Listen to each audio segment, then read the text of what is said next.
வங்கிக் கடன்களை ரத்து செய்ய வேண்டும், நதிநீர் இணைப்பை துரிதப்படுத்த வேண்டும், காவிரி மேலாண்மை வாரியம் அமைக்க வேண்டும் உள்ளிட்ட பல்வேறு கோரிக்கைகளை வலியுறுத்தி விவசாயிகள் டெல்லியில் கடந்த 41 நாட்களாக பல்வேறு போராட்டங்களை நடத்தி வந்தனர்.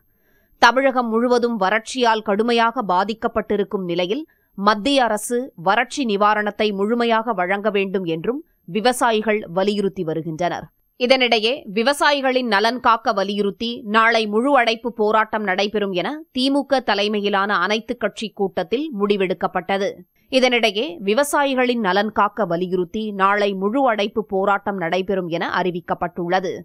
இந்த போராட்டத்திற்கு பல்வேறு தரப்பினரும் ஆதரவு தெரிவித்துள்ளனர்.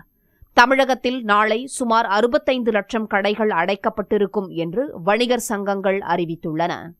சென்னை கோயம்பேடு காய்கறி வியாபாரிகளும் இந்த வேலை நிறுத்த போராட்டத்தில் பங்கேற்கின்றனர். முழு அடைப்பு போராட்டத்திற்கு ஆதரவு தெரிவித்து பல்வேறு தொழிற்சங்கங்கள் இணைந்து கூட்டறிக்கை வெளியிட்டுள்ளன. நாளை கடையடைப்பு மற்றும் வேலை நிறுத்தத்தில் பங்கேற்கவிருப்பதாக அந்த அறிக்கையில் கூறப்பட்டுள்ளது. நடிகர் சங்கம், திரைப்பட தயாரிப்பாளர்கள் சங்கம், திரையரங்க உரிமையாளர்கள் சங்கம் ஆகியவை ஆதரவு தெரிவித்துள்ளன. நாளை ஷூட்டிங் நடைபெறாது எனவும் திரையரங்குகளில் பகல் காட்சிகள் ரத்து செய்யப்படுவதாகவும் அறிவிக்கப்பட்டுள்ளது. எனினும் இந்த போராட்டத்திற்கு தமிழக அரசு ஆதரவு இல்லை என்று தெரிவிக்கப்பட்டுள்ளது.